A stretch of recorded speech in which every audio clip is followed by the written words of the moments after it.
Glass tower ઉપર ચડતા તો ચડાઈ ગયું, પણ લાગી ગઈ તમારા ભાઈને બહુ બીક. આવી ગયા ગ્લાસ ટાવર ને પહેરી લીધા મફતના મોજા. આવી ગયા લિફ્ટમાં જવાનું છે ગ્લાસ ટાવર ઉપર. ફાઇનલી પગી ગયા ગ્લાસ ટાવર ઉપર ને અહીંથી દેખાય છે જમીન ને બધું આર પાર. જિંદગીમાં પહેલી વાર આટલી બીક લાગી છે, કેમ કે કોઈનો ભરોસો ન કરતો, કાચનો ભરોસો કેમ કરવો. એમે પાછો મારો વીમો કરાયેલો નથી એટલે બીક તો લાગે ને. જેમ તેમ કરીને થોડુંક ચાલવાની ટ્રાય કરી, પણ તોય તમારા ભાઈને થોડી ફાટતી હતી. ટિકિટ ના પૈસા વસૂલ કરવા માટે હાલવા માંડ્યો તમારો ભાઈ કાચ ઉપર.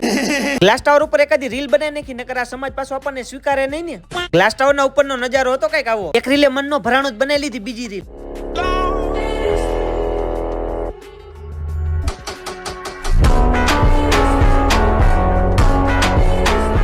આવી ગયા લિફ્ટમાં. હવે જવાનું તો નીચે, ઈ પેલા પી લેવી થોડુંક પાણી. સાંભળ્યું તું ટ્રેનમાં નાના છોકરા બેહો, પણ આ તો મોટો ઢાંઢો હોય. અડધે પોઈગા તા આપડા ભાઈબંધ ભેગા થઈ ગયા. હજી માંડ આગળ વધ્યા તા આવી ગયા બાદના પીછા. પછી એની ફોટો પાડ્યા વગર થોડુંક મુકાય, પાડી લીધા 2-3 કિલો ફોટા. ત્યાંથી આગળ વધ્યા તા આવી ગઈ ટ્રેન. હાલો બધા લોકો કમેન્ટ કરો તો કેટલા લોકો આ ટ્રેનમાં બેઠા હતા.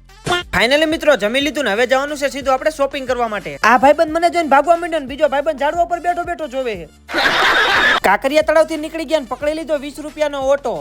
ફાઇનલી મિત્રો આવી ગયા બજારની અંદર ને આયા કરવાની હતી આપણે થોડીક ખરીદી. ફાઇનલી મિત્રો ખરીદી થઈ ગઈ છે ને હવે મિત્રો જવાનું છે સીધું ઘરે. બીજા દિવસે ઘરે આવીને કરી નાખ્યું મશીન નું મુહૂર્ત. મિત્રો તમને એમ થતું હશે આ મશીન શીનું છે, તો મિત્રો આ મશીન છે લેમિનેશન કટિંગ નું. મશીન નું કરી નાખ્યું મુહૂર્ત ને કાજલે કરી નાખ્યા મશીન ને ચાંદલા. જો મિત્રો આવું થાય છે કટિંગ. સ્ટાર્ટિંગ ભાવ છે 99 રૂપિયા પ્રિન્સ મોબાઈલ.